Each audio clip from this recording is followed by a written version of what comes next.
desperately wanted to be remembered as a founder of a new nation. Yet he feared he would be forgotten. Statues and monuments will never be erected to me, nor flattering orations spoken to transmit me to posterity in brilliant colors.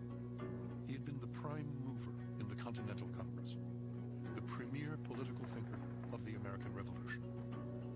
The decree is gone forth and cannot be recalled that a more equal liberty than has prevailed in other parts of the earth must be established in America. Adams moved a reluctant Congress to declare America's independence from England. And when the Revolution seemed nearly lost, he single-handedly secured millions of dollars in loans to keep the American army from collapse. He'd written the Constitution of the state of Massachusetts, which became the foundation for the national Constitution. He had helped negotiate peace with Britain, been the first Vice President of the United States and its second President. And through it all, he had had by his side an extraordinary woman who became his most valued political advisor and confidant. Abigail Adams was one of the most remarkable, admirable, wise Americans of all time. She was phenomenal. She was a better judge of people than he was. She was a much more insightful politician, if you will. She adored him, and he adored her. Plato. It's a great love story, and it's all in their letters. My dear girl, there is in the Congress a collection of the greatest men upon this continent. The constant roar of the cannon is so distressing that we cannot eat, drink, or sleep. Vanity suffers.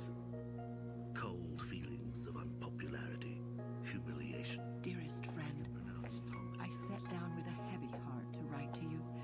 Woe follows woe. And one Dear Miss Saucy, I hereby order you to give me as many kisses and as many hours of your company as I shall please to demand. Sustained by one of the greatest partnerships in American history, John Adams had earned a place of honor among the Founding Fathers. But the aging, angry former president had good reason to believe that history would not rightly remember his role in the birth of the American nation.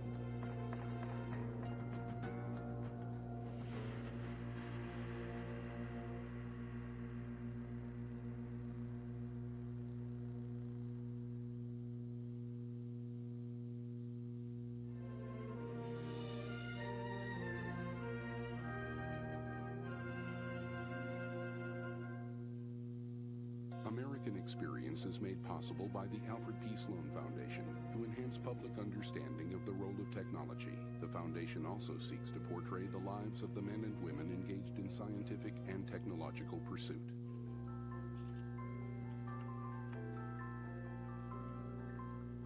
Imagine what the world would be like if everyone did the right thing. Responsibility. What's your policy? At the Scotts Company, we help make gardens more beautiful, lawns greener, trees taller. If there's a better business to be in, please let us know. Major funding for this program provided by the National Endowment for the Humanities. Additional funding provided by the Arthur Vining Davis Foundations, American Playhouse, and by the Corporation for Public Broadcasting and viewers like you. Thank you.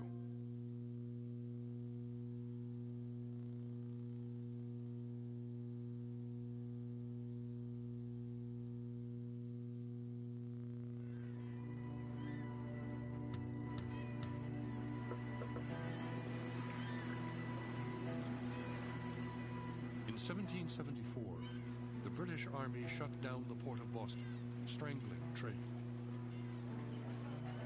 Punishing colonists who'd thrown British tea into the harbor to protest high taxes.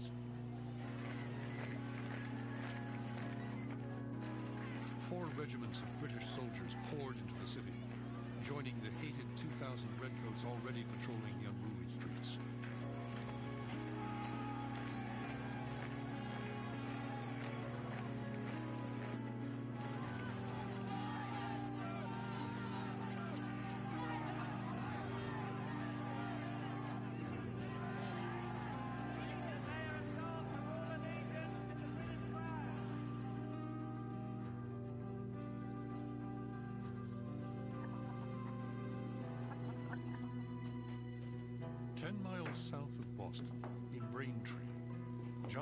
Adams prepared for a momentous journey. He had been chosen to join a Continental Congress in Philadelphia, a meeting of the colony's leading statesmen, to seek a solution to the increasingly violent conflict with Britain. Adams, the son of a farmer, was 38 years old. He had a passion for history and philosophy, had studied at Harvard, and built up the biggest law practice in Boston, taking on some of the most controversial cases of the day. 29-year-old Abigail Adams faced the bleak prospect of months without her husband, but she believed he had an important role to play in shaping America's future. She spotted him before anybody. She saw the talent, and she wasn't afraid to speak her mind. You cannot be, nor do I wish to see you, an inactive spectator. You have too many high-sounding words and too few actions that correspond with them.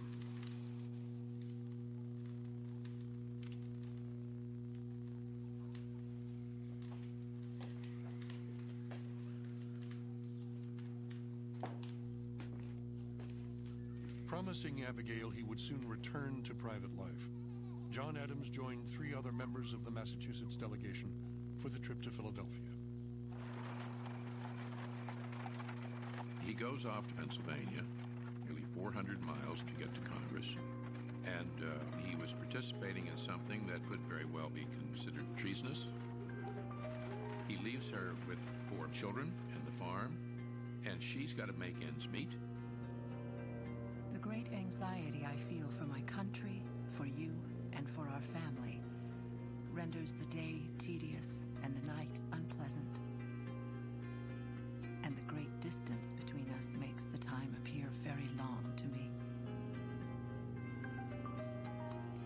The rocks and quicksands appear upon every side. Colonial militia units, the seeds of an American army, were beginning to drill in the towns around Boston. Did ever any kingdom or state regain its liberty when once it was invaded without bloodshed? I cannot think of it without horror.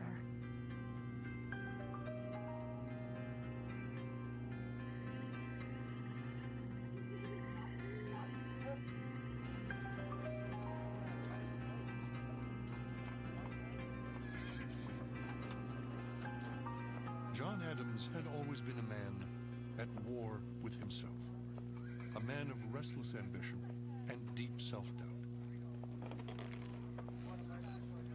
Now, in Philadelphia, it was self-doubt that consumed him. He has virtually no political experience. He was overweight, he was already balding. He just didn't see himself as somebody who would become a leader. I muse, I mope, I ruminate. I feel unutterable anxiety, unequal to this business.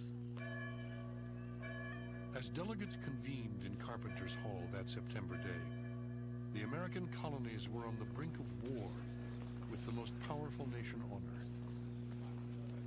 Struggles with Parliament had dragged on for years.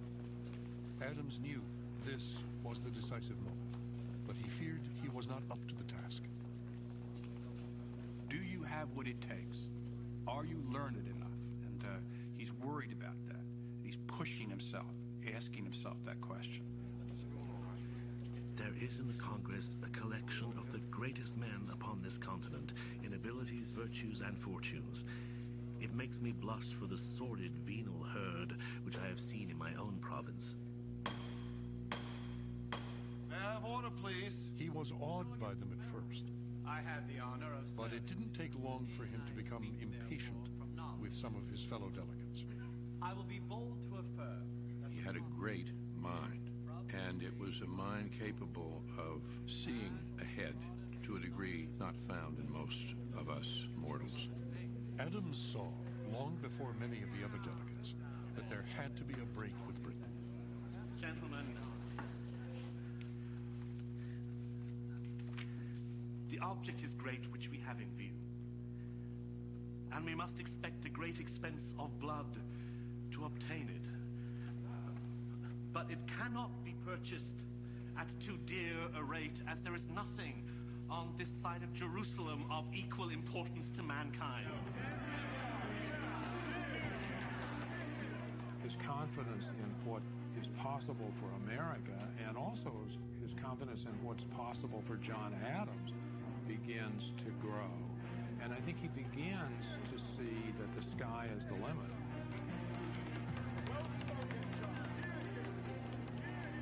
About 8 o'clock Sunday evening, there passed by here about 200 of our men and marched down to the powder house.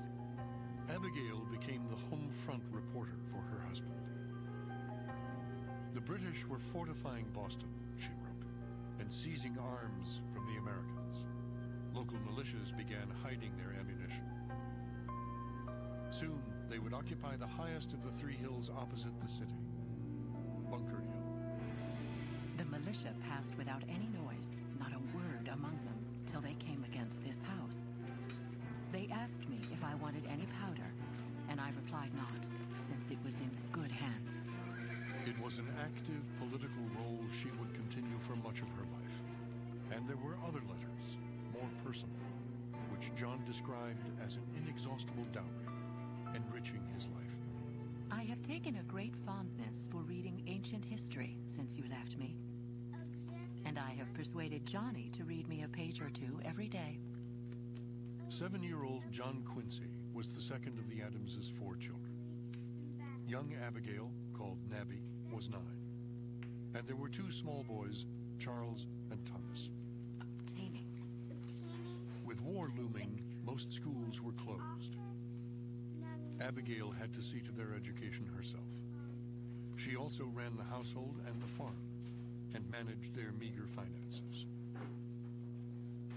At the end of a long day, which would begin for her at about 5 o'clock in the morning, in a house that upstairs is so cold that water freezes in the little wash basin, she sits down at her kitchen table with a quill pen and a candle and writes some of the greatest letters ever written by an American.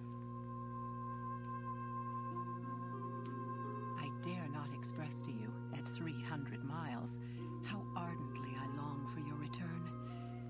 The idea plays about my heart and awakens all the tender sentiments that years have increased and matured. She didn't ask him to come home, but she did tell him time and again how lonely she was without him. Abigail urged John to burn her letters. He never did. Your most affectionate friend, Abigail Adams.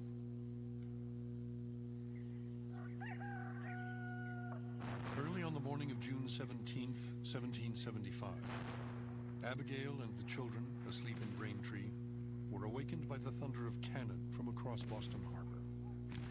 American militia on Bunker Hill had been attacked by British troops. There had been skirmishes with the British at Lexington and Concord in April, but this was the first all-out battle. How many have fallen, we know not. The constant roar of the cannon is so distressing that we cannot eat, drink, or sleep. Perhaps the decisive day is come on which the fate of America depends. In Philadelphia, Abigail's reports from the front kept John supplied with the most up-to-date information and heightened his belief that a formal break with Britain was essential. The colony should prepare for full-scale war. Adams is engaged in debate and in committee meetings in an extraordinarily intensive way. He is essentially the major legislator and the one-man Secretary of War, maddeningly telling people that there's not going to be a middle position here, folks. It's going to go one way or the other. And it is something that is called out of him. His own latent talent, his own latent energies is called out of him by the urgency of the moment. These really were the times that try men's souls. Adams was the first to support George Washington as commander of the American forces. He was pushing for new governments for each colony, and even drafted a guide for constitution writers.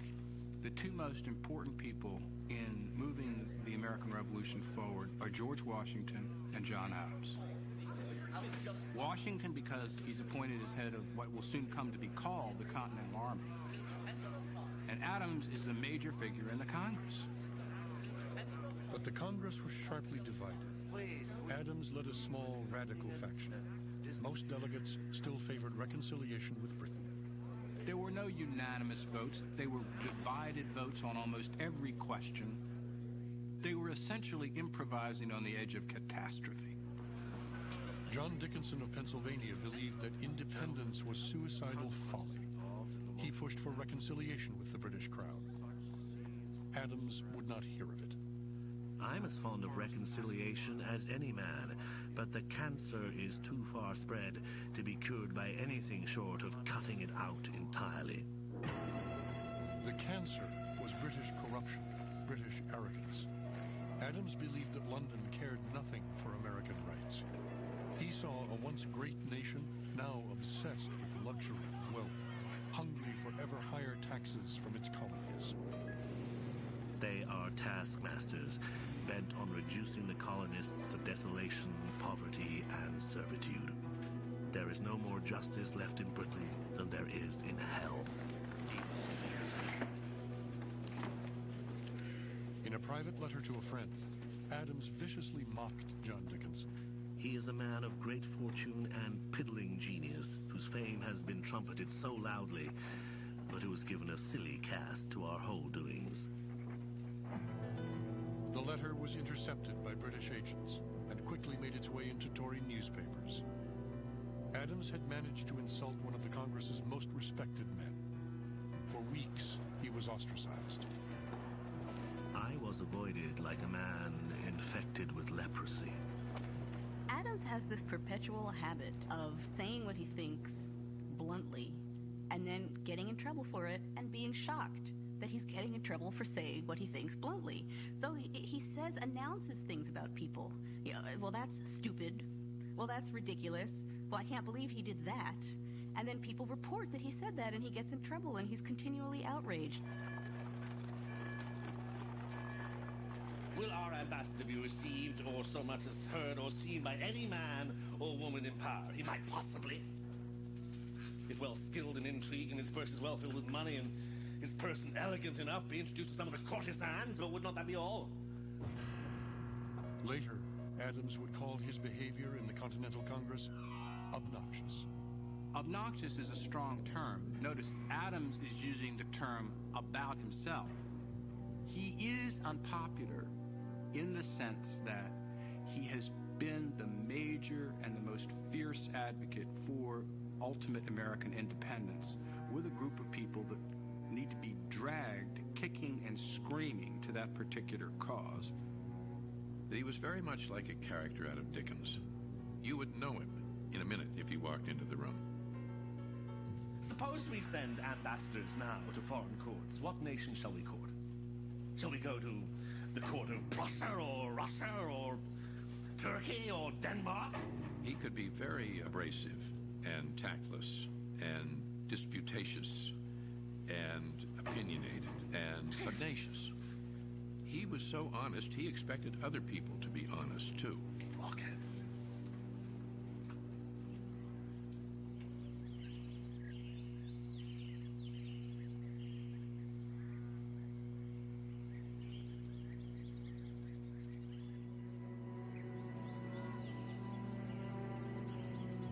I sat down with a heavy heart to write to you. Woe follows woe, and one affliction treads upon the heel of another. After a visit from her husband in the summer of 1775, too brief to be consoling, Abigail Adams faced a crisis, alone.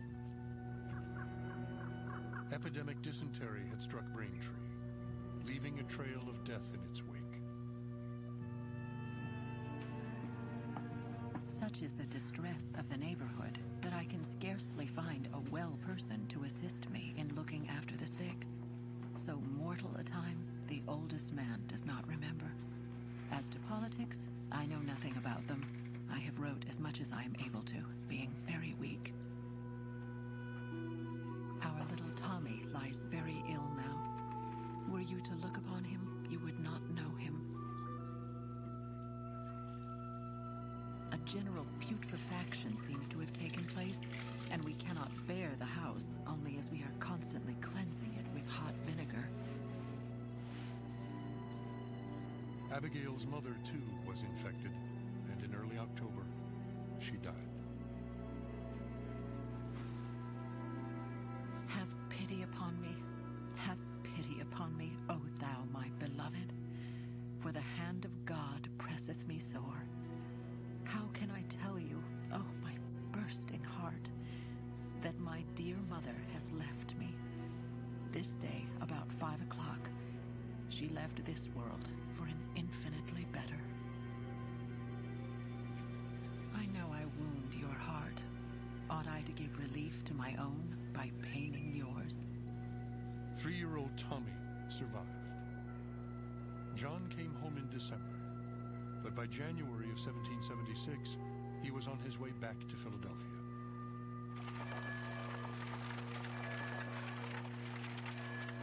The Congress needed someone to draft a Declaration of Independence from Great Britain. That is satisfactory, gentlemen. Any further questions? Good. We will meet again tomorrow. Some members thought that Adams should be the writer, but he felt that Thomas Jefferson, a 33-year-old planter from Virginia, was a better choice. Quiet. Reasons enough. What can be your reasons? Reason first, you are a Virginian, and a Virginian ought to appear at the head of this business. Reason second, I am obnoxious, suspected, and unpopular. You are very much otherwise. Reason third, you can write 10 times better than I can. John Adams declined, mostly, I think, because he felt that no one would ever remember the Declaration of Independence. Congress had already adopted a number of declarations, and nobody remembers that today. And Adams was certain that no one would remember the Declaration of Independence. Jefferson was a Southerner, an aristocrat, a slaveholder, everything that Adams was not. John Adams' favorite form of conversation was an argument. He thought that arguments were the only form of conversation that really forced you into truth and into grappling in a struggling way. He's the exact opposite of Jefferson. Jefferson regards argument as dissonant noise. It is almost like bad notes in a song. Whereas for Adams, it is the song. Thomas Jefferson, writing with a simple eloquence that John Adams could never have achieved, crafted what would become the most memorable document in American history.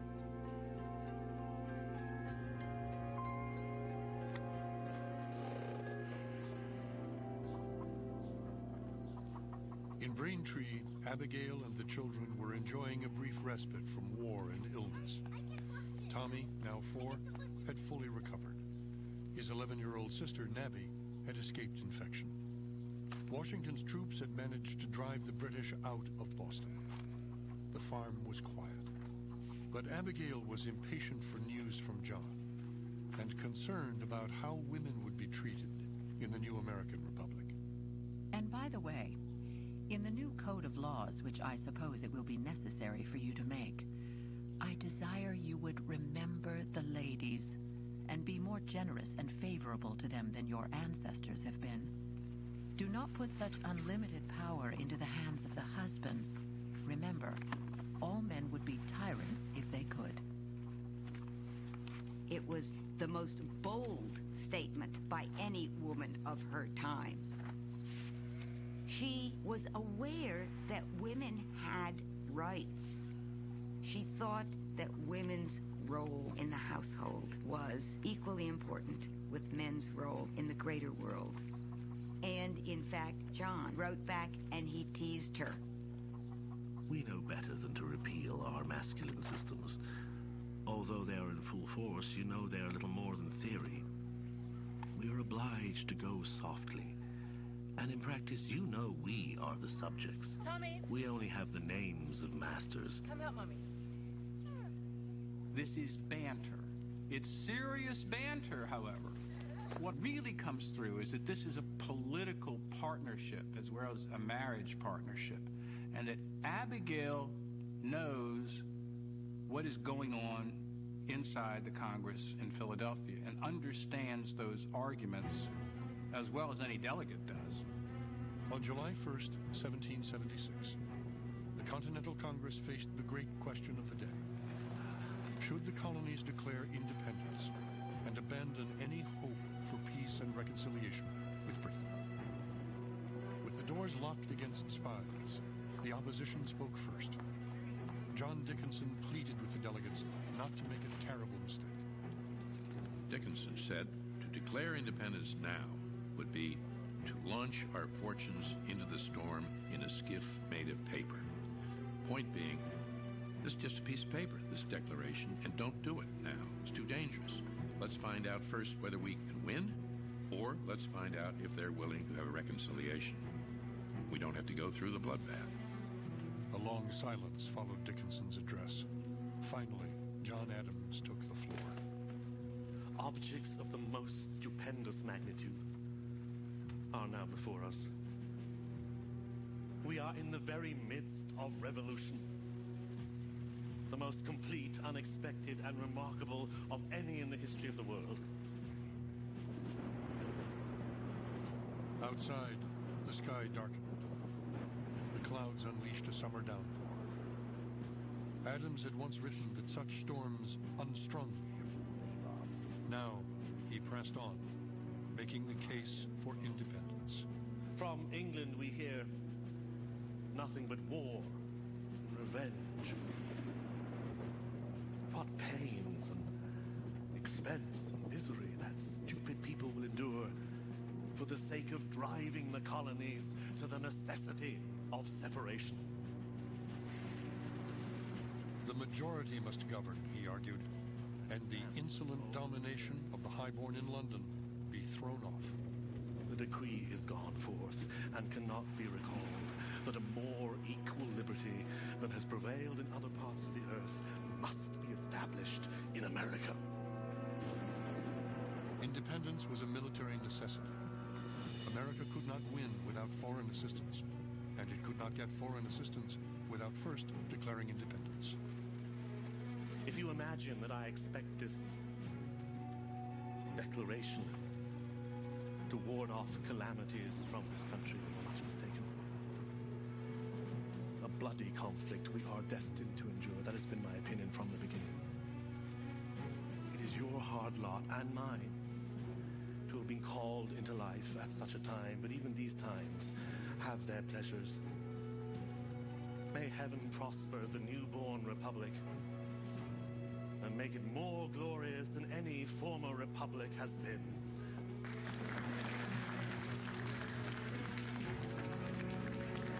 The man to whom the country is most indebted for the great measure of independency is Mr. John Adams of Boston, one delegate wrote.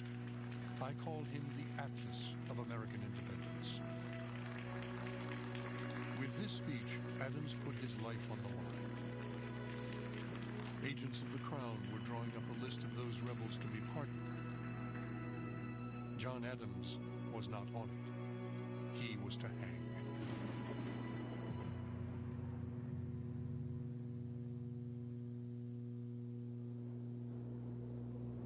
My dear, I am anxious to hear how you do. I have in my mind a source of anxiety which I have never had before. You know what it is. During the harsh winter of 1777, the American army struggled to survive. The British now occupied New York City and threatened New England. And Abigail was pregnant once again.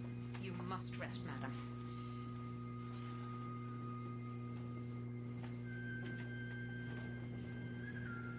John was eager for word of his wife's condition, but wary that yet another letter would be intercepted by the British. Can't you convey to me in hieroglyphics, which no other person can comprehend, information which will relieve me? Tell me you are as well as can be expected. Abigail wrote at first of a normal pregnancy, but by the spring, she was becoming increasingly apprehensive. It was a great struggle for her.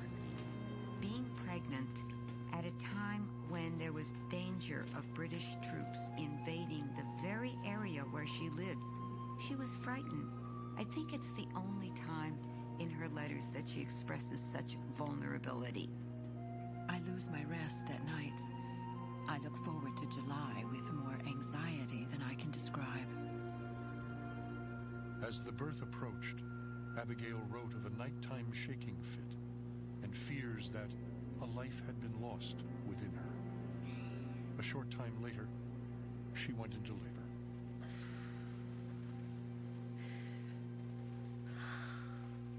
She suspected that something had gone wrong, and she spent the evening writing a letter to John Adams. 'Tis now 48 hours since I can say I really enjoyed any ease.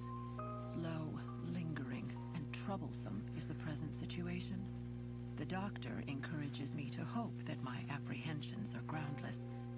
I pray heaven that it may be soon, or it seems to me I shall be worn out. And the most remarkable thing happens, she writes, while she was in labor. I must lay my pen down this moment to bear what I cannot fly from.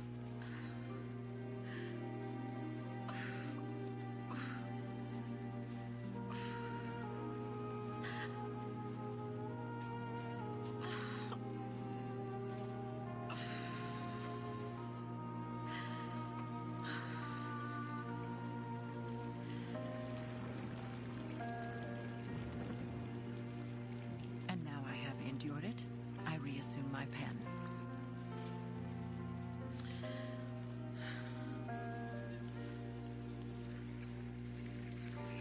Abigail had been right. The child, a girl, was stillborn.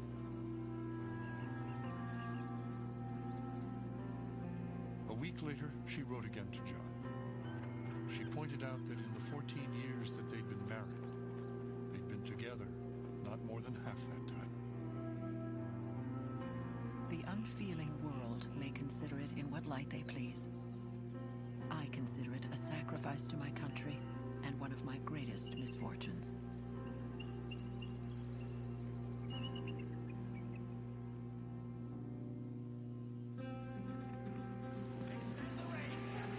In September, the advancing British Army closed on Washington's forces on the outskirts of Philadelphia. Adams and the others were forced to flee the city. Congress was booted from town to town, staying just ahead of the Redcoats. The prospect is chilling on every side. When will the lights spring up? In October, the Americans saw a glimmer of light at Saratoga, New York. The Continental Army defeated a British force that had marched south from Canada. Now, after 10 months, John Adams could take the time to come home to his family. I think Abigail thought that they had worked out an agreement that John would come home to stay once independence was declared. And he hadn't done that. He had gone back to Congress, and now he had come home, presumably to practice law. In December, while John was away on legal business, an official packet arrived at the farm. It was from Congress. Adams is chosen for what they think is the most important single diplomatic mission possible, namely to negotiate an alliance with the French. The revolution could not survive without money and military support from the French. Adams was to leave for Paris as soon as possible. It was just a devastating moment for Abigail. I think she felt her world collapse around her when she saw that letter. And so an enormous clash develops, I think, between a wife who wants her husband at home and a husband who wants to continue the public role that he has set out for himself and which he sees as his future.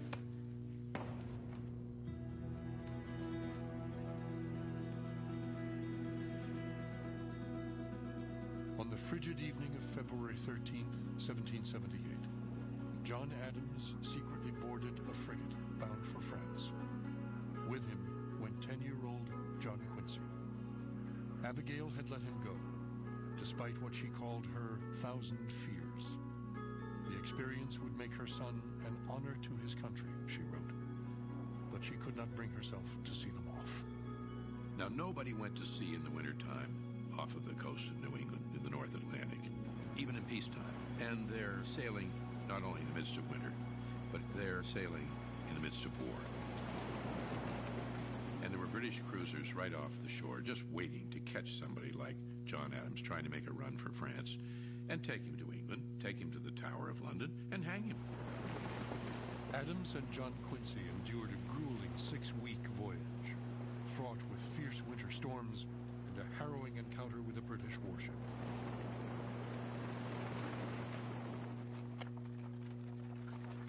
Finally, they reached Paris. Before he could unpack, John received jolting news. Monsieur. By the time Adams gets there, the French have already signed a treaty. So it was a totally unnecessary trip. Even before Adams left Boston, Benjamin Franklin, already in Paris, had moved ahead without him. And it must have been an enormous letdown. He had seen this as an opportunity to score a huge success, and the success had already been accomplished. There was little for him to do in Paris, excruciating for a man with his ambition.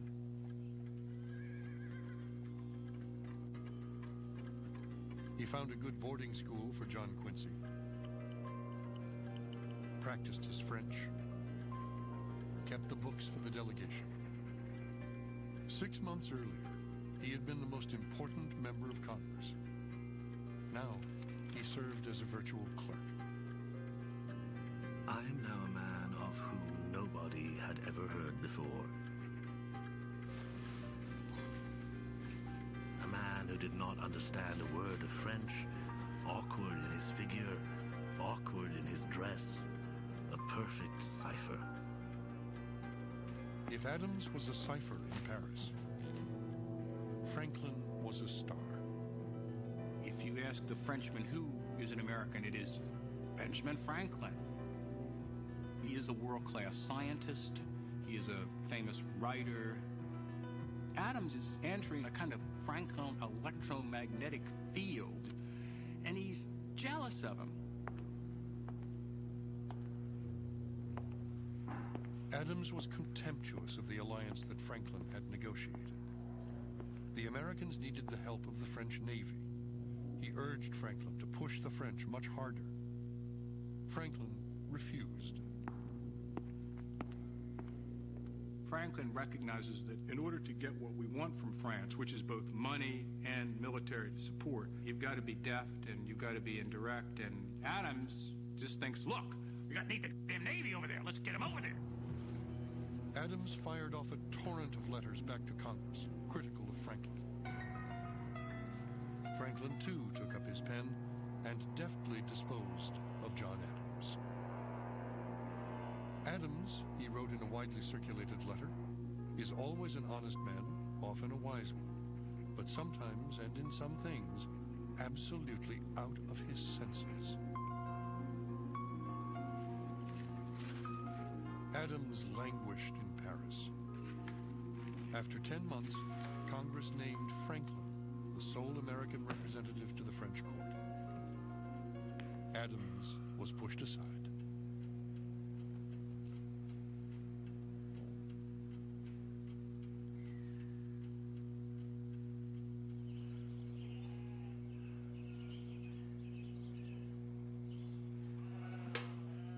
How lonely are my days. How solitary are my nights.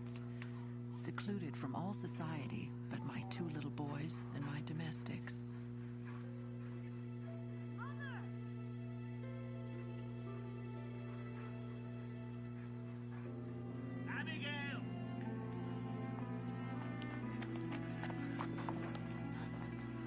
Fed up with France, John Adams had decided to come home.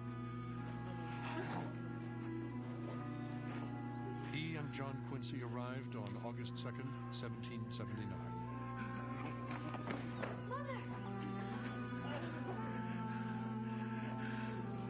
It had been a year and a half since Abigail had seen them.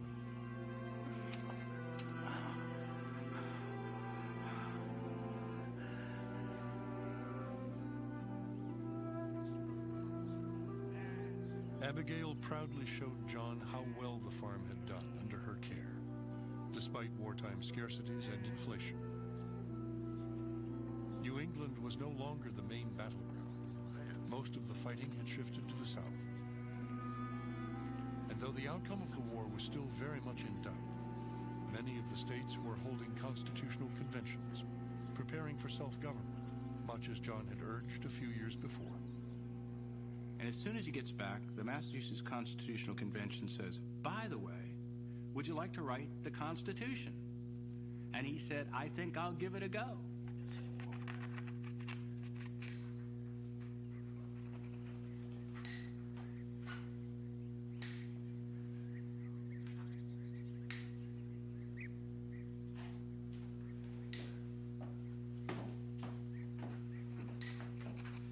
Abigail, hear this. This is the preamble. The aim of government is to furnish the individuals who compose the body politic with the power of enjoying in safety and tranquility their natural rights and the blessings of life. He has no staff. He doesn't have a group of people doing research. It comes out of a mind that I think probably never forgot anything he read. It comes from talent, God-given gift. And it comes from a tremendous capacity to use the language and to cut through to the essence of things. Adams knew from struggling with his own inner conflicts that there were powerful passions deep in the human soul, and that part of the role of government was to restrain those passions, to keep them in check. It's an attempt to say you've got to balance and separate power. You can't allow it to be just power that flows forward in its own ferocious way. The power Adams feared most was that of an American aristocracy. He was attempting to devise a structure of government that would prevent the wealthiest, the most elite in American society from gaining control. Adams called for a strong executive in the form of a governor with veto power, for two branches of the legislature, and an independent judiciary. Adams was the driving champion of that. He must have an independent judiciary. The judiciary must be able to come to its decisions without the influence of politics or the power of the other segments of government. And by late summer and early fall, he has written this document, which still is the Constitution of the Commonwealth of Massachusetts and is generally regarded as the model state constitution, the one that became the closest approximation of what the federal Constitution is going to be. Abigail rejoiced in having the family back together. But in October, Congress called on Adams once again. He was asked to return to Paris to lay the groundwork for a peace treaty with Britain. And once again, he said yes. Abigail steeled herself for another separation.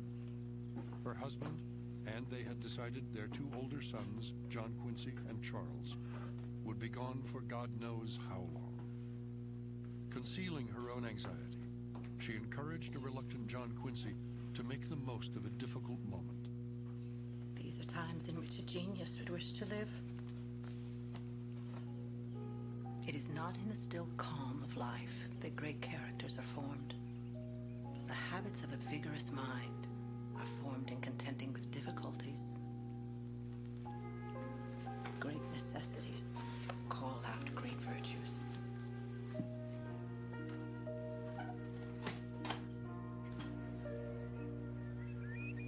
Adams knew the British were not yet ready to talk. The mission could take years. He had agreed to without consulting Abigail. Adams made the decision to go back to France because he was John Adams. I mean, he was an ambitious man, and what could be more outstanding than to be the sole negotiator of the peace treaty that would recognize American independence? After John left, Abigail was in despair. At the age of 34, she felt as if she were widowed or divorced. My habitation, how disconsolate it looks. My table, I set down to it, but cannot swallow my food.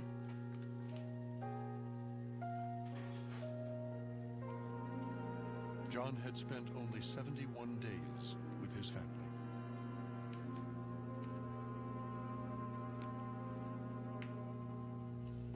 Back in Paris, Adams found his hands were tied once again. America's ally, France, was not willing to help him start peace talks with its age-old enemy, Britain. And the British rebuffed him completely.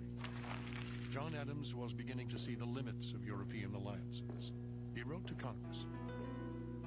I am convinced that all the powers of Europe rejoice in the American Revolution. Yet I think that not one of them wishes to see America rise very fast to power.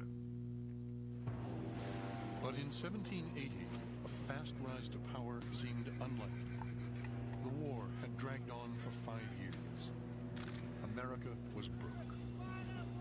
There had been talk in Congress of seeking loans from Holland. Acting on his own, Adams packed up the boys and left for Amsterdam. Wealthy Dutch bankers, he hoped, could lend enough money to keep the American war effort alive.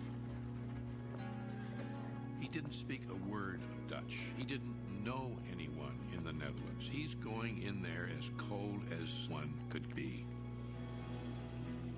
And he worked, and he worked. And he tried to open every door. He courted people in Holland. He did everything that he could possibly do. Adams drove himself to exhaustion, but had little success. After more than a year, he wrote that his life in Holland had become gloomy and melancholy, his work useless. Then, in the fall of 1781, Washington's army rallied, delivering a crippling blow to the mighty forces of the British king at Yorktown, Virginia. My dearest friend, America may boast that she has accomplished what no power before her ever did. Captured 2 of their celebrated generals, and each with an army of thousands of veteran troops to support them. This event must fill Britain with despondency. A fleet of French ships had made the decisive difference, helping the Americans to surround the British. It was sweet vindication for John Adams, who had battled for years to get the French Navy into the fight. The victory gave Adams new leverage in Amsterdam. If the Dutch wanted to be aligned with the winning side, the time to loan money to the Americans was now. He gets the Dutch government to loan our country millions of dollars, one of the most important diplomatic coups of all time. And he did it on his own. If this were to be the only action of my life, it would have been well spent. I hope, however, you will pardon the vanity. With support from the Dutch, the American military could keep the pressure on the British. Soon, there were signs that London might be ready to negotiate.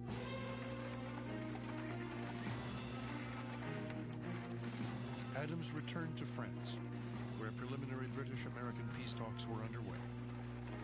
After months of delicate negotiations, John Adams, along with Benjamin Franklin, put his signature on a treaty that was a diplomatic triumph for the United States. The American Revolution was over. A new nation was born. Adams stayed in Europe to firm up relations with other countries, including England. He had never before set foot in the land of his former enemies, and found himself enthralled by the wonders of London. I have this day seen an inestimable collection Dyke. The library is the most elegant thing I ever saw.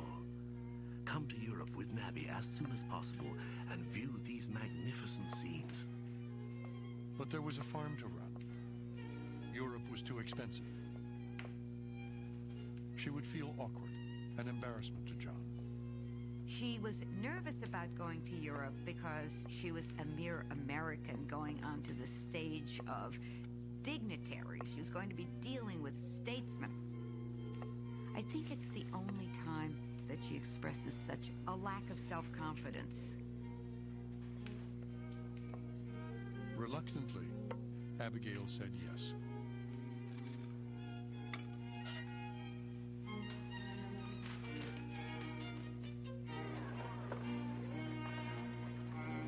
My dear sister, Mr. Adams professes himself so much happier for having his family with him that I feel amply gratified in having ventured across the ocean. John had found a villa for his family in Auteuil, a country town not far from Paris. We are indeed a very, very happy family once more, after a separation of 4 years. Imagine, here's a woman who had scarcely ever been 60 miles from home, had maybe slept in overnight in someone else's house twice in her life, who suddenly is plunked down in the Paris, the France of Louis XVI.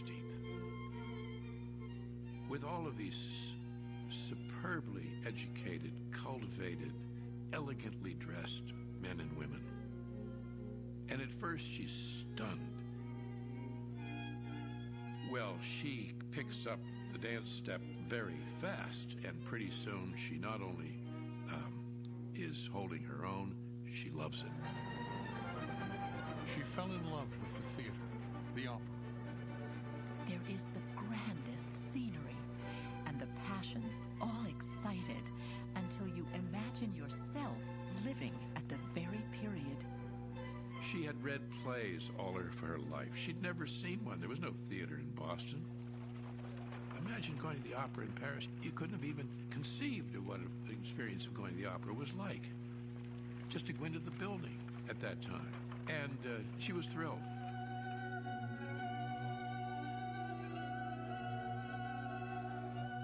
Youth, beauty, grace, ease, clad in all the most pleasing ornaments of dress, and singing like cherubs. Oh, it has a soft, persuasive power, and a dying, dying sound.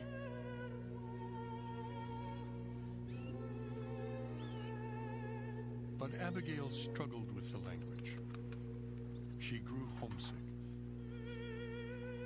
She had never before wanted a pet, but now she bought a tiny songbird and found comfort in its delicate, cheerful company.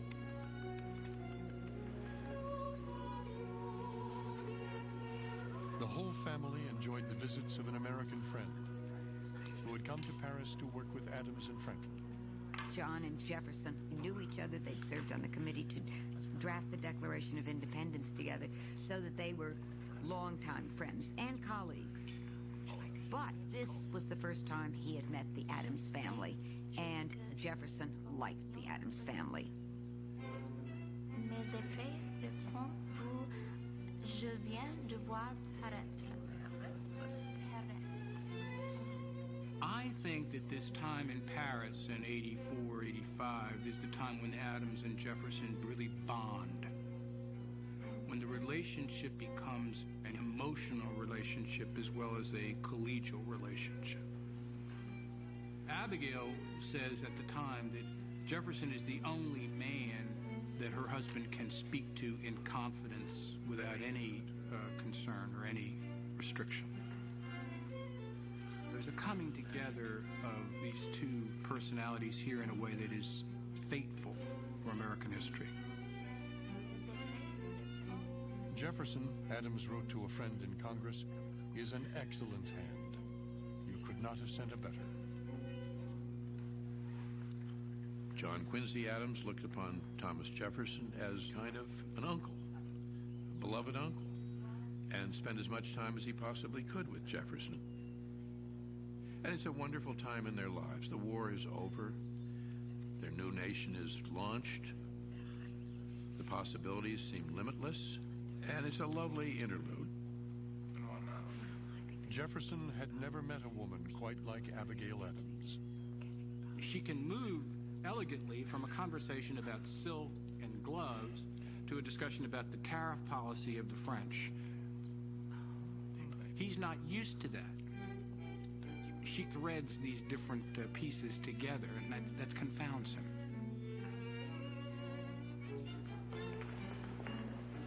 Abigail was charmed. Thomas Jefferson, she wrote, was one of the choice ones of the earth. Jefferson and the Adamses parted with great regret when John was named the first American minister to London.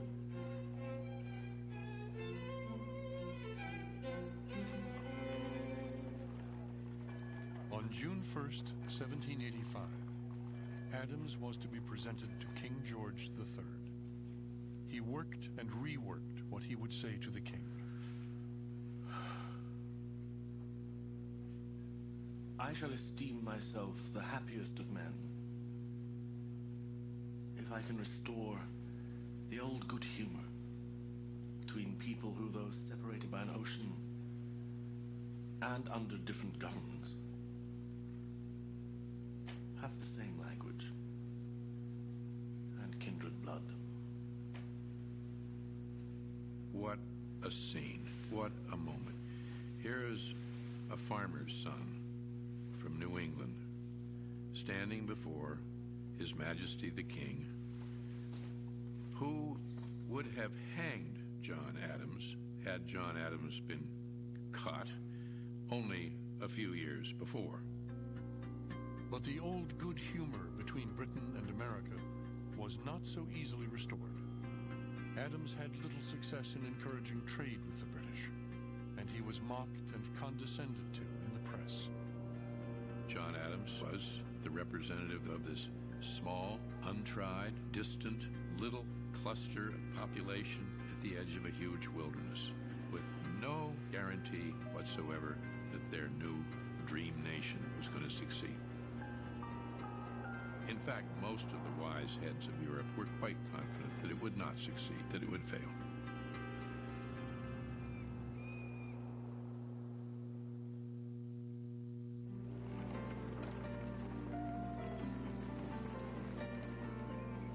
On a bright June day in 1788, a ship bringing John and Abigail Adams back from Europe approached Boston Harbor. Through his long years of public service, Adams had often felt pushed aside by other, more charismatic figures. Now, church bells rang throughout the city. Cannon thundered a welcome. A crowd of several thousand waited at the dock to greet him. To his great surprise, John Adams had returned a hero. The Adamses were glad to be home. But John found the pull of politics irresistible and let his name be put forward in the first presidential election that fall. By the following spring, he was in New York, the temporary capital of the new nation.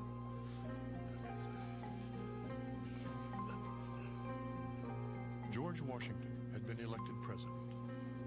Adams had received the second highest number of votes, which under the new Constitution made him vice president. I think what that vote suggests is that he ranks second only to Washington as a kind of revolutionary hero, because that's what really was being voted on. Stepping into a new, untried government, John Adams was anxious, and with good reason. People aren't sure if this whole experiment is even going to survive more than a few years. There's every chance that it'll be a failed experiment. There was no army to speak of, no national currency, no permanent capital. I think a lot of people were probably standing 2 steps back and watching to see what happened. During the war, Adams had been called the Atlas of Independence. Now he held the second highest office in the land and would preside over the inaugural session of the Senate. He liked the idea of being the second most significant figure, but he is also the originator of all of the jokes that will eventually be made about the office of the vice presidency, which in the 20th century has been described as not worth a bucket full of warm spit. Dearest friend, I procured a load of salt hay for the stock, but the hill is trod down so hard by the cattle that it will provide no grass this year. Abigail had stayed at their farm. They had finally been able to buy a bigger house near their old one, and there was much to be done. She was no longer deeply lonely when John was away, but he was desperate to have her by his side. I pray you to come as soon as possible. As to money, you must, if you can, borrow enough to bring you here. If you cannot borrow enough, you must sell horses, oxen, sheep, cows, anything. If no one will take the place, leave it to the birds of the air and the beasts of the field. He doesn't feel that he can conduct himself as vice president with the degree of intelligence and success that he wishes if she's not with him. Abigail packed up the household and moved to New York. John had found them a house at Richmond Hill, in what is now Greenwich Village. Abigail grew to love Richmond Hill, with its views reaching down to the Hudson River. She began to worry, she wrote, about being too happy in the situation to have it lasting. She asked her sister and friends to set her straight if she started putting on airs. Watch over my conduct. And if at any time you perceive any alteration in me arising from my situation in life, I beg you would acquaint me with it. That's lovely, ma'am. I know mankind are prone to deceive themselves. John Adams had very definite ideas about his role in the new government, but his experience as a leader during the Revolution did not serve him well in the Senate. Poor John Adams. He clearly assumed that he would be presiding over the Senate, so he would be giving advice, suggesting things from the past, sort of lecturing to the Senate, which did not go over very well. Adams has a genius for putting things in a way that will almost certainly be misconstrued. In one of the early debates in the Senate, the question was, what do we call the President of the United States? Adams believed the office of President needed to be given stature, lest it be overwhelmed by the Congress.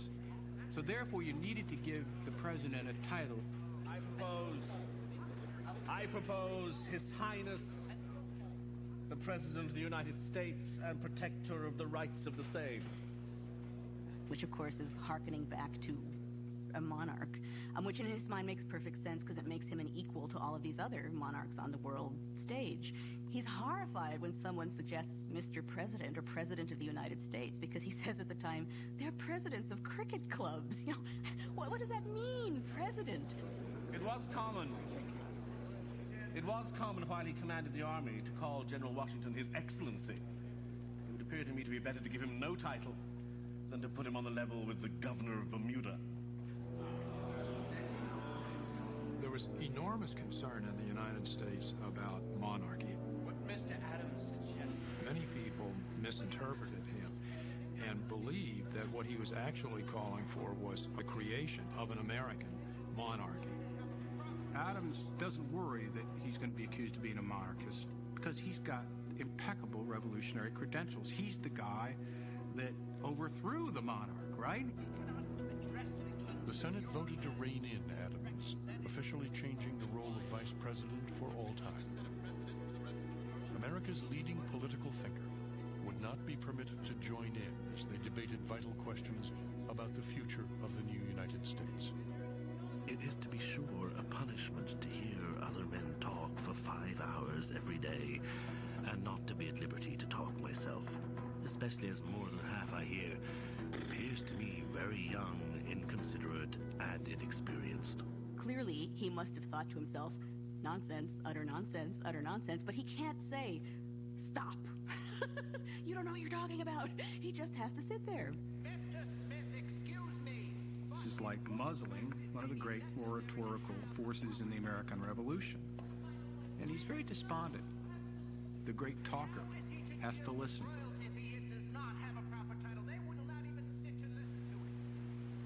In the rainy spring of 1790, Benjamin Franklin died.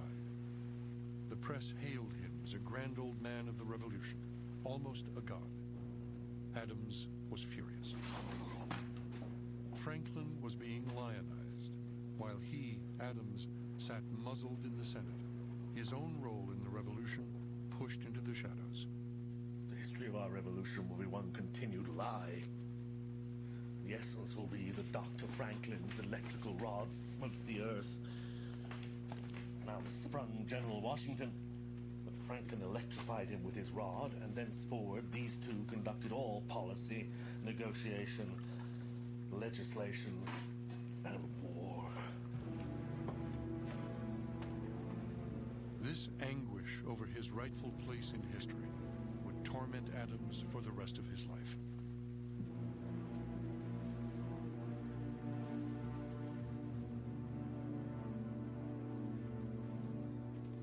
In the fall, the Adamses had to leave Richmond Hill. Congress had voted to move the capital to Philadelphia, while they sought a permanent location on the Potomac River. Abigail was miserable. It was the 5th time in 6 years she had to pack and move. And they were barely getting by on the meager income from the farm and John's modest salary. Public business must be done by somebody. If wise men decline it, others will not. If honest men refuse it, others will not. Adams had become more comfortable with his role in the Senate, no longer presiding like a volcano about to erupt. In 1792, Washington and Adams were easily reelected, but events unfolding across the Atlantic would make the next 4 years as wrenching as any they would endure. In France, with cries of liberty, equality, and brotherhood, the people had risen up against the king, vowing to crush the old regime. Many Americans believed that the spark of liberty they had kindled at Lexington and Concord was now alive in Europe. Across the United States, people flew the French flag and gave money to the cause. Adams would have no part of it. The Founding Fathers had sought to preserve order even while fighting for independence. But the French seemed bent on the total destruction of the existing system of law and government.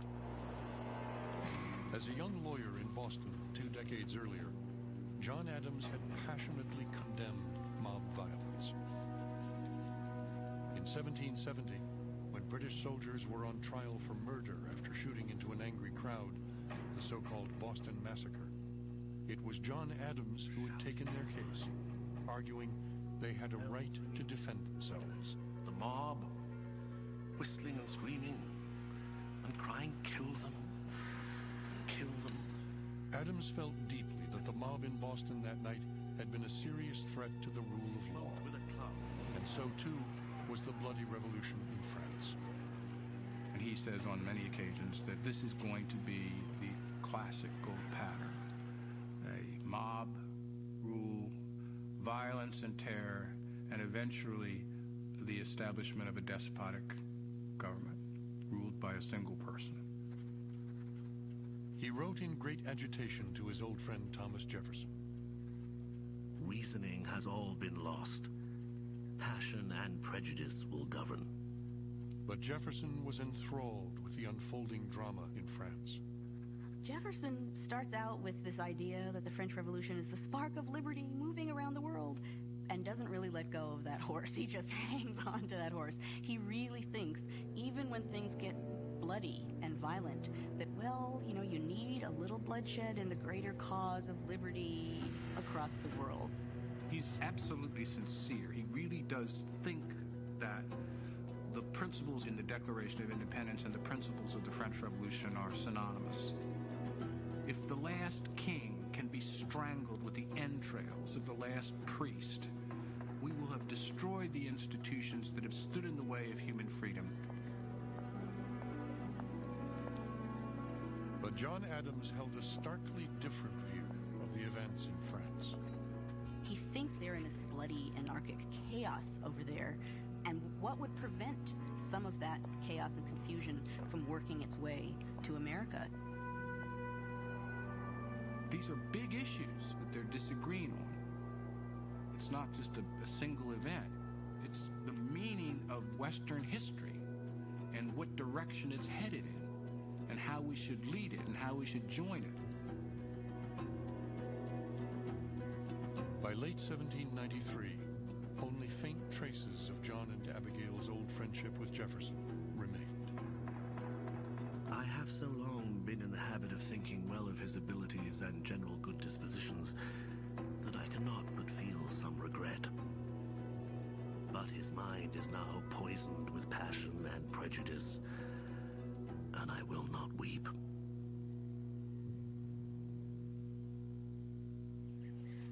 All right, hold it there. In the summer of 1796, as his second term as vice president drew to a close, Adams, now 60, returned to the farm and threw himself into work in the fields, acting as if the coming presidential election were the furthest thing from his mind. My men are hilling the corn over the road. A soft, fine rain is falling as sweetly as I ever saw. It will refresh the gardens, revive the corn, make the fruit grow rapidly. He even ventured to give his rocky little acreage, now part of the town of Quincy, a grand name.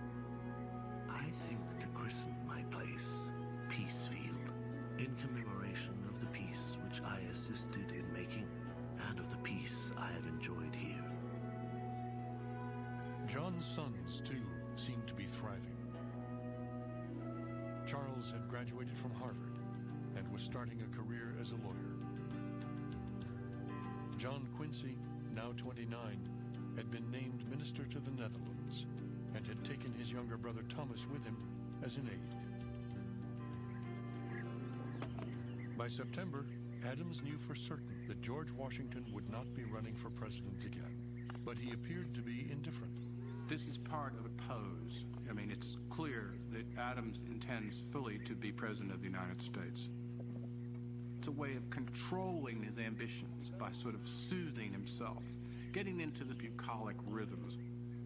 All the while, this little engine of Adams's ambitions is just beating away inside, and it is unquestionably the case that he believes the presidency is almost his by revolutionary right. Adams would be opposed by his former friend, Thomas Jefferson. John. Each now linked to an emerging political party. It would be the first partisan election, and newspapers were stridently taking sides. The Jeffersonians, or the Republicans as they became known, believed that the danger was in a chief executive who was too powerful. Too much power in one place was a dangerous thing. And the Federalists, as they became known, were for a strong national government, a strong executive. Adams felt you had to have a strong executive and could not rest power with the legislature. Both John and Abigail knew it would be a hard fight. Mischief was brewing in a cauldron, Abigail wrote, as venomous as Macbeth's hell broth. They're not thinking, oh, you have one opinion, I have another, we'll fight it out and someone will win. They're thinking, I'm intending something for the general good, and if you disagree with me, then you're out to destroy the general good. Reluctantly, Adams returned to Philadelphia in the fall, alone. Abigail stayed at the farm. Money was tight, and she'd missed her friends and family. Brooding by his fire that December, Adams confronted the possibility that he might lose to Jefferson. Once the Founding Fathers had been of one mind. Now the divisions were stark and deeply personal. I laugh at myself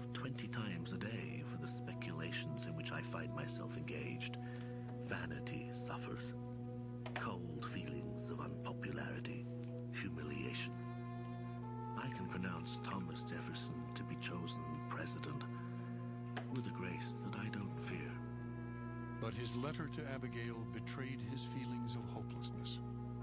The name of Thomas Jefferson loomed over the page.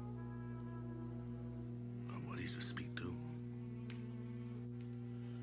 Pouring upon my disgrace and future prospects.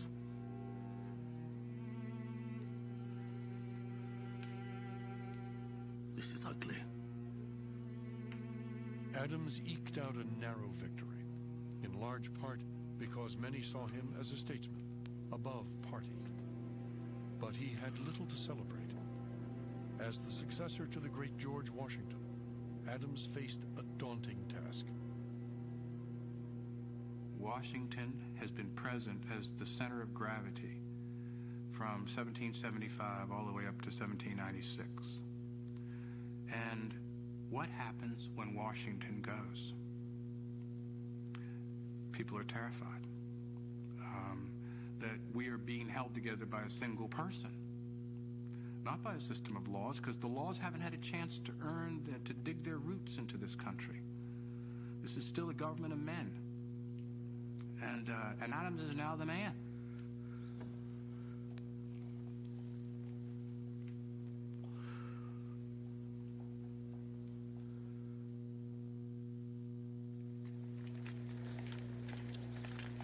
In the spring of 1797, John Adams came to inspect the house he would soon occupy, the president's official residence in Philadelphia. George Washington's servants had left a mess. The furniture is in the most deplorable condition. The beds are in a woeful pickle. This house has been a scene of the most scandalous drinking and disorder among the servants that I ever heard of. International affairs were a mess as well. Napoleon now led the French army in a bitter war with England. Both European powers pressed for American support. America's this little fly speck of a nation, and it's smack in the middle of this generational dispute between England and France. And if America does something friendly towards one of them, the other one's bound to get upset, and vice versa. Trying to avoid war, George Washington had signed a treaty with Britain. In retaliation, France had begun to attack American ships. All America's goodwill toward its former ally had vanished. The sentiment for war with France, particularly with John Adams' own political party, the Federalists, was overwhelming. But Adams saw quite clearly we couldn't afford a war, we didn't have an army, and furthermore, if we were going to go to war, we were going to go to war with Napoleon.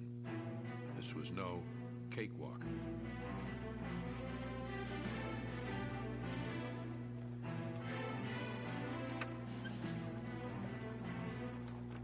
Adams chose to steer his own course, at enormous political risk. He would go to Thomas Jefferson, now his bitter Republican rival, and ask him to put partisanship aside and work with him as a kind of co-president in an effort to make peace with France. It was his affinity for Jefferson, their friendship, that he thought could override whatever ideological differences they had. For weeks, Adams waited for Jefferson's decision. One evening in March, they left a dinner party together. But I would appreciate an answer to my offer. They were only 2 blocks from the room where Jefferson had drafted the Declaration of Independence at Adams' request. This time, Jefferson said no. Jefferson chooses party over friendship, partisanship over Adams' offer of reconciliation. Why should he join Adams as Adams faces hostile fire? The fact is, Jefferson wants some sort of peace negotiation with France. But Jefferson wants the Federalists to fail. For the Federalists to fail, Adams has to fail.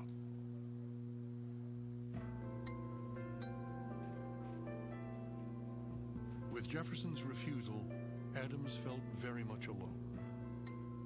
He had unwisely retained most of George Washington's cabinet, and they had little loyalty to the new president. It never occurs to Adams to try to develop a political constituency or to massage the egos of people in the national government. Those political skills he thinks are unbecoming a president. The president's job is to divine the public interest and act in its behalf, regardless of the consequences. John's letters to Abigail became more and more urgent. I must go to you, or you must come to me. I cannot live without you till October. He felt lonely, like he couldn't have imagined at any other time in his life. And he kept writing to her, inviting her to come, telling her he needed her. He needed her. When he cries out for Abigail to come join him, he is realistically assessing the national situation and the situation of his presidency. Both are at risk. Jefferson has gone to the other side. He's got no confidants. She was the one person in this world whom he trusted. He never knew that he was hearing the truth from other people. From Abigail, he knew he would hear the truth.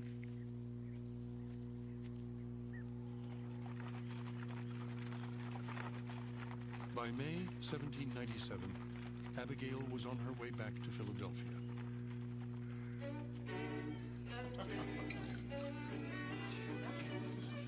She slipped effortlessly into her old role, gathering information for her husband.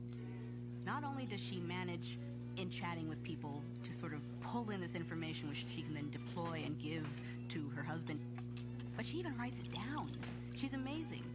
In one case, one great case, with Jefferson, in which they're seated next to each other at dinner, she writes down everything that happened. A curious conversation on Thursday of this week between Mrs. A and Mr. Jefferson. That gentleman sits to the left of the president. I've not seen him before. Mr. Holmes, you surely know him. Then it's clear that what she's doing is she's trying to get from him information. Who does he like? Who does he not like? What does he know? What does he not know? What kind of a stance is he taking? What does he think's going to happen? I pray, sir, what do your Senate design to do with the treaty? Well, upon my soul, I believe they will reject it. I'm surprised at that. I know the mercantile interest in Massachusetts, New York, and Pennsylvania are in favor of it. Well, I have the same information from the South. She's really very effectively and in a very non-confrontational sort of charming manner, and yet in a pretty straightforward manner, trying to push Jefferson up against the wall to get him to say something. Jefferson doesn't. Jefferson's good at doing that, so he hedges around, and then he tries to turn the conversation around to get something out of her. I wonder what they mean to do. They have some daring projects afoot. As I supposed this referred to the coming election, I replied, I do not know. That is a subject which I do not choose to converse upon. At this, we laughed out, and here ended the conversation. But neither John nor Abigail fully understood what was going on in the shadows, away from the dinner table. Adams' presidency was under attack from all sides, even from within his own administration.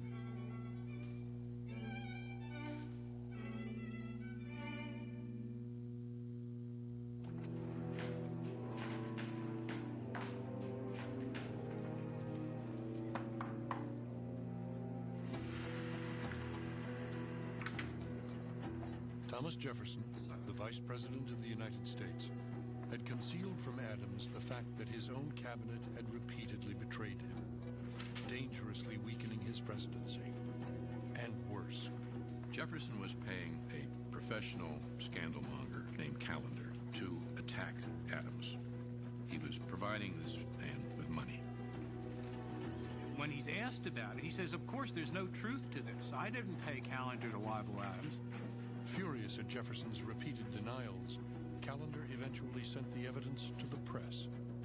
It wasn't until later that Adams found out, lo and behold, this man who had been calling him everything imaginable smearing him was being paid by Jefferson, secretly. And it broke Adams' heart, truly broke his heart. And Abigail never got over it. And there was a period of almost 10 years when they didn't speak to each other. The summer of 1798 brought week after week of brutal heat, and one of the darkest moments of the Adams presidency. The weather is so hot and close, the flies so tormenting. Not a leaf stirs till 9 or 10 o'clock. It grows sickly here, the city noisome. The political atmosphere in the city was even more poisonous. John had sent a peace mission to France, but urged building up the military as a precaution. He was attacked from all sides. Many in his own Federalist Party wanted a declaration of war and called Adams a traitor. The Aurora, a Republican paper edited by Benjamin Franklin Beach, Franklin's grandson, mocked Adams as a toady of the Warhawks, a man unfit to be trusted. Abigail became very angry with the press. The press are maligning the government, and she thought that was corrupt. Scarcely a day passes without some scurrility in the paper from that lying wretch, Beach.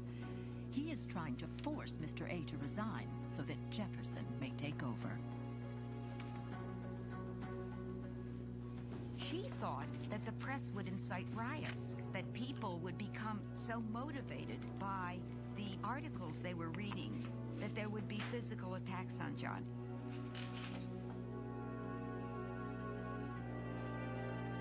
When Federalists in Congress pushed through legislation to clamp down on the press and anybody else who criticized the government, Abigail supported them. The Sedition Act made it illegal to depict the government in any way that might seem false, scandalous, and malicious, or that would bring the government into contempt or disrepute. Immediately, the Federalists moved to silence dissent and settle old scores.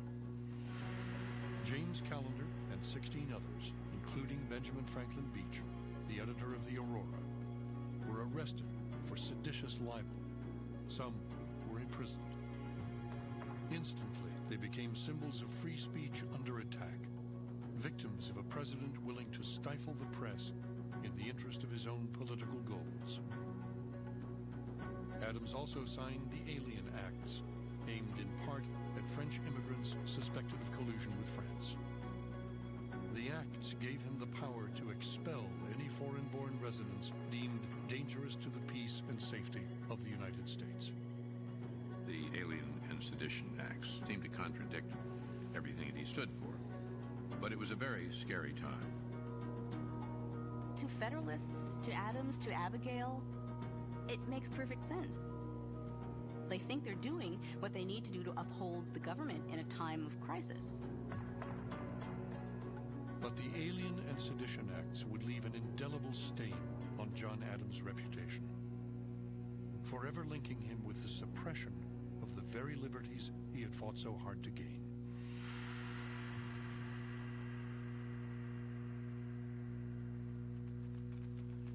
The Adamses finally left for the farm in late July for a few weeks' rest.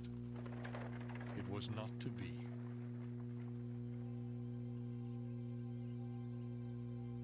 By the time they arrived home, Abigail was seriously ill. The illness, probably malaria, was accompanied by unrelenting depression, deepened by troubles within the family. Her daughter was married to a man who was a ne'er-do-well, so Abigail was just miserable about her daughter. Younger son, Charles, during this time, who had been an attorney, was married, had 2 young children, was beset by alcoholism, and his health began to decline. Abigail was deeply pained by her children's troubles. John was in despair. My daughter and Charles bring down my gray hairs with sorrow to the grave. The daughter without a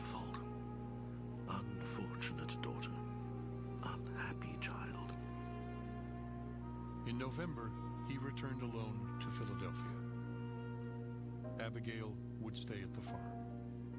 She was wrecked and exhausted, John said, and he was terrified of her making the trip. Lest it should prove fatal to a life that is dear to me beyond all expression. Without his most trusted advisor by his side, Adams girded himself for a major crisis. The French had coldly rebuffed his offer of peace, and the pressure to go to war was relentless. On February 18th, 1799, John Adams fired a broadside at his critics. He dispatched a courier with a message for the Senate announcing he would send a second peace mission to France.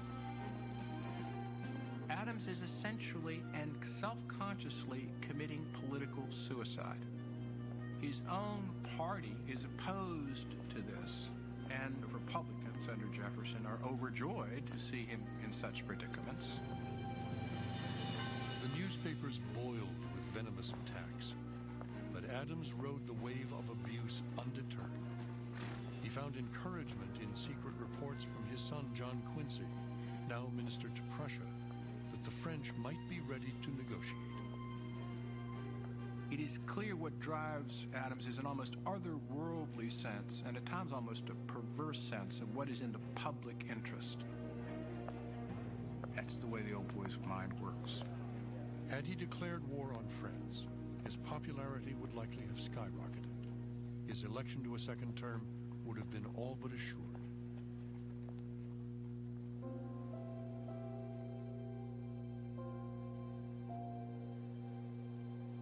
It was a kind of chance, or rather, as Plutarch says, a peculiar providence that brought Plato, most celebrated of philosophers, to Syracuse.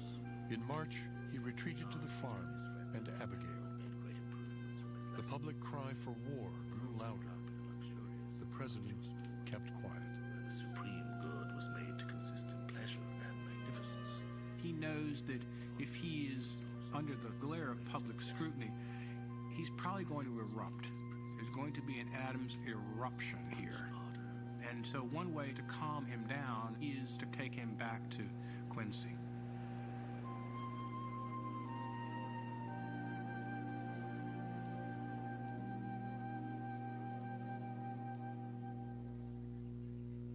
In the fall of 1800, a swampy patch of land on the banks of the Potomac River became the official capital of the United States and the new home of President John Adams. What is now called the White House was still under construction, standing in a rutted field full of rubble. The smell of plaster and wet paint was overwhelming. On his first night in the house, John wrote to Abigail, I pray heaven to bestow the best of blessings on this house. May none but honest and wise men ever rule under this roof. But Adams' time in the house would bring much unhappiness and grief. It was an election year. Once again, he would run against Thomas Jefferson, president against vice president. And once again, scandalmonger James Callender, now out of jail, went to work for Jefferson. The vice president approved a draft of The Prospect Before Us, in which Callender described the deformities of John Adams' character. Adams was one of the most egregious fools upon the continent. He was a gross hypocrite, an unprincipled oppressor. Only the election of Jefferson could save the country from catastrophe.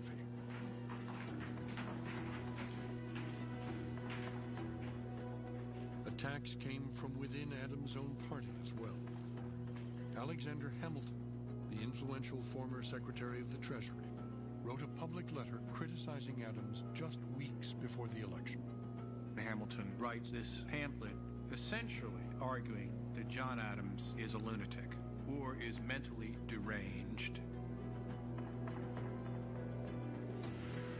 This is also a blow not just to his election, but to his place in the American pantheon. I mean, that he's not like these other founding father kind of figures.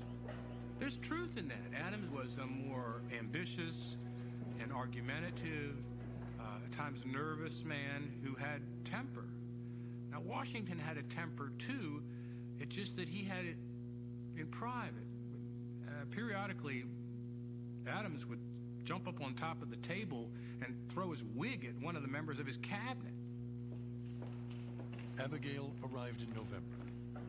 She ordered the laundry hung to dry in the unfinished East Room and kept 13 fires going to fend off the damp. The election loomed in a few weeks. John had confidential reports that the new talks in France were going well, but he felt he could say nothing until a treaty was signed. If official word of peace came in time, his critics would be silenced. News from Paris took months to reach America. A treaty had been signed weeks before, but no one on the other side of the Atlantic knew it. In the most venomous election in American history, the winner was Thomas Jefferson. Voters had gone to the polls unaware that Adams had succeeded in his bold quest for peace.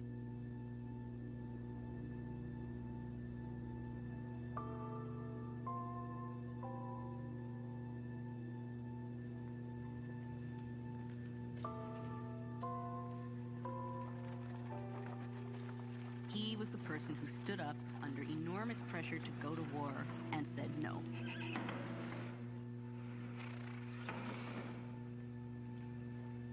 And it cost him a second term. Before dawn on the morning of March 4th, 1801, John Adams, age 65, waited in the wintry chill of the president's house for the stagecoach that would take him back to Quincy and out of public life.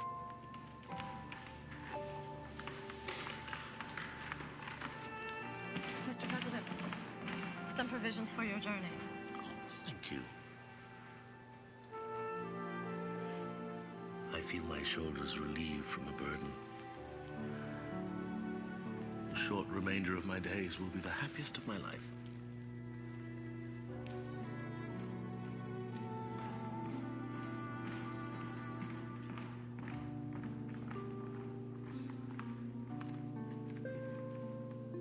He was just mortified at having lost the election.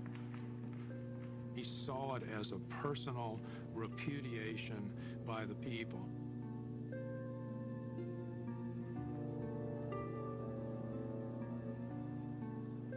The election had been bitterly contested, but the nation's first transfer of power between parties was orderly and peaceful.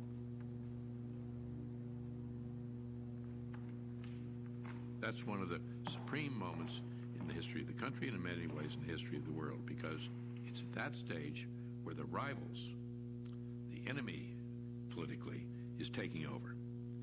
And they do so without a gun being shouldered or shot or without any strife whatsoever. Adams retired. He stepped down from power, turned over the presidency to his opponent. It's a great triumph. It's a great moment.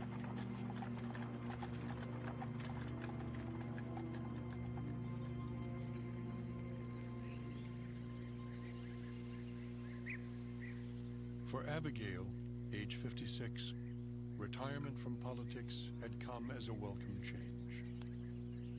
Our desires are moderate, our economy strict.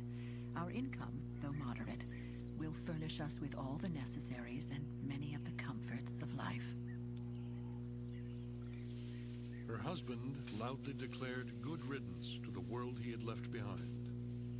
Far removed from all the intrigues, I hope to enjoy more tranquility than has ever before been my lot. I call for my chisels, drills, and wedges to split rocks, and for my wagons to cart seaweed for manure. I mount my horse and ride on the seashore. Yet for all his protests that he reveled in the simple life of a gentleman farmer, the old resentments from his days in politics still rankled. One July day, Abigail came upon John in the field working alongside the hired hands. She could hear him muttering something. Quack. She realized he was murmuring obscenities at his old political opponents. Bastard brat of a Scottish peddler. He's mad. He feels like his own contribution is being relegated to secondary status and other people's contribution to the revolution is in ascendance. And in some sense, he feels like they're putting the statues into the American pantheon, and his is not going to be one of them. Stop that. Statues and monuments will never be erected to me, nor flattering orations spoken to transmit me to posterity in brilliant colors.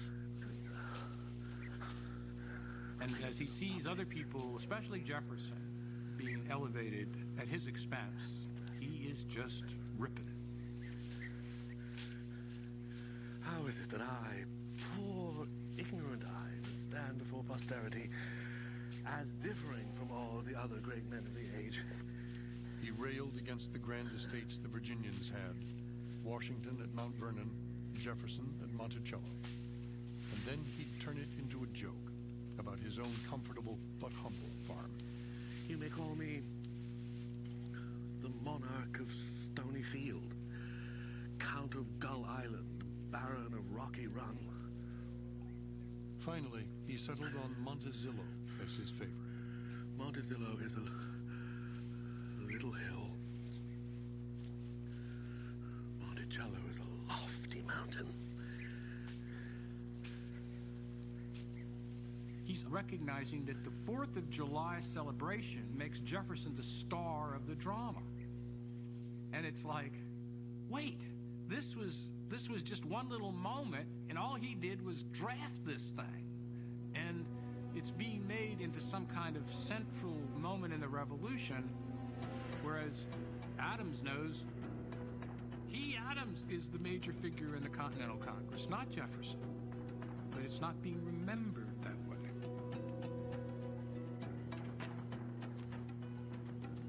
For 5 or 6 years, I think he's on the verge of a nervous breakdown. He's so obsessed with the way history treated him and the way it's likely to treat him.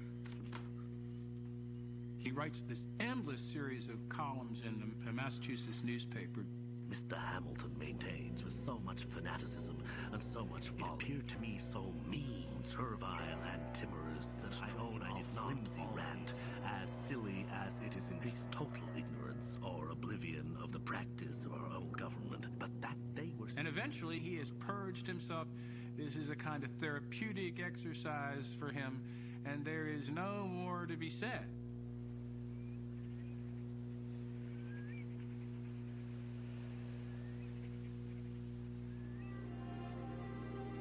In 1812, encouraged by an old friend, John Adams took a step he never could have imagined a few years earlier. He wrote a brief but cordial note to Thomas Jefferson. You and I ought not to die before we have explained ourselves to each other.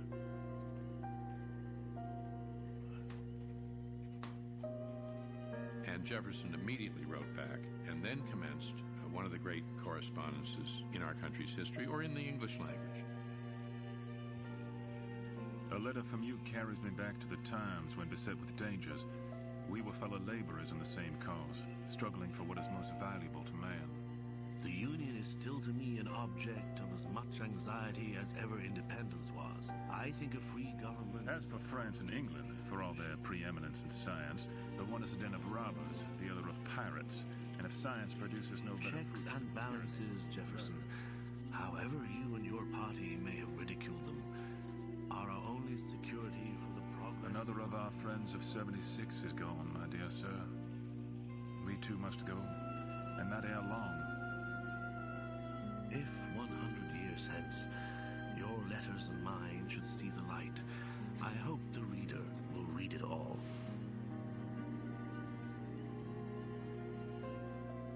After several years of correspondence, Jefferson finally addressed the issue that had driven them apart: the revolution in France. Your prophecies proved truer than mine, and yet fell short of the fact. For instead of 1 million, the destruction of 8 or 10 millions of human beings has probably been the effect of these convulsions. I did not, in '89, believe they would have lasted so long, nor have cost so much blood.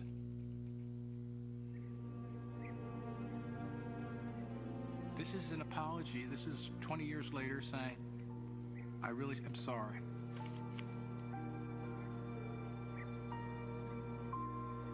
Dear sir, I know not what to say of your letter of the 11th, but that it is one of the most consoling I have ever received.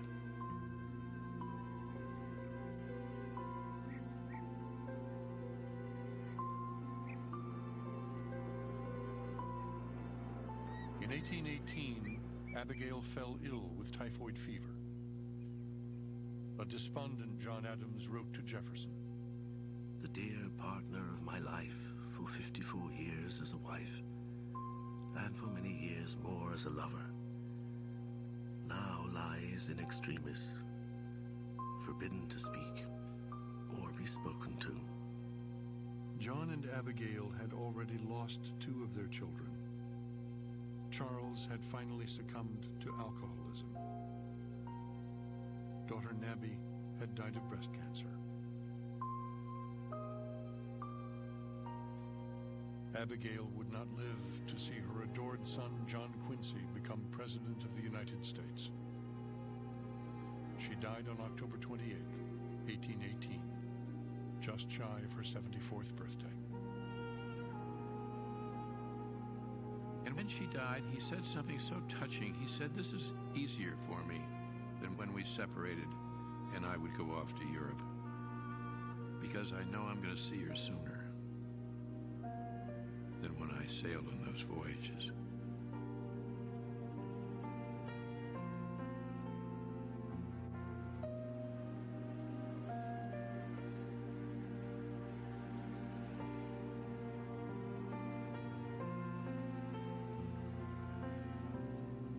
Among the many condolence notes was one from Thomas Jefferson, himself now gravely ill. "God bless you and support you under your heavy affliction," he wrote. While you live, I seem to have a bank at Monticello on which I can draw for a letter of friendship when I please.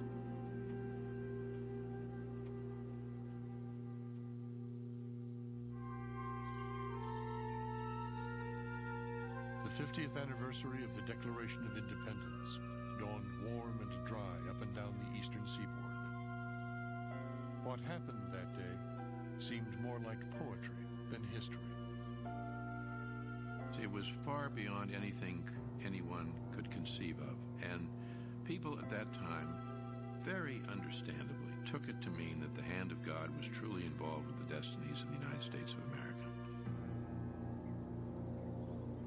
At Monticello that morning, Thomas Jefferson, age 83, willed himself to stay alive. He's murmuring things that nobody can understand, and then his slave, Burwell, understands that he means shift my pillow. And then he mutters, "Is it the 4th?" Meaning, is it the 4th of July? Jefferson wants to die on schedule.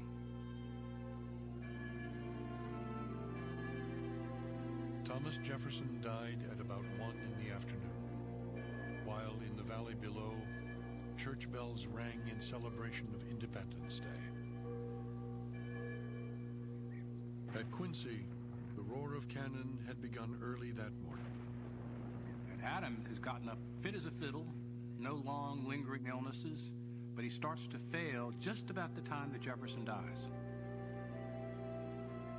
In the afternoon, a brief thunderstorm rolled in across the neighboring marshes. Adams was having difficulty breathing, but even at 91, his mind was clear. "It is a great day," he said. "It is a good day." They take him downstairs, and he dies about 4:30 in the afternoon. And in his last words, words are, Thomas Jefferson still lives. Which in fact was not correct. But it's poignant. His last thoughts were of Jefferson. He was a good friend. When he was lying there dying, thinking of Jefferson, the cannon and rifle fire and firecrackers were all booming in the distance, celebrating the Declaration of Independence. Now, if you did that in the movie, somebody would say, oh, that's too much. You know, things like that don't happen in real life. It did happen in real life, again and again, through that whole amazing life. Abigail!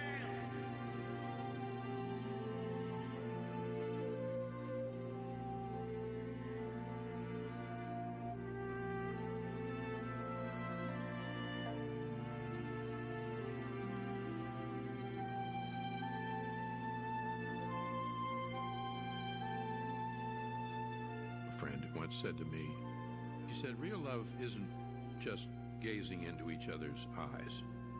It's looking out together in the same direction. And if ever there was a man and woman who were truly in love and truly looking out in the same direction, it was John and Abigail Adams.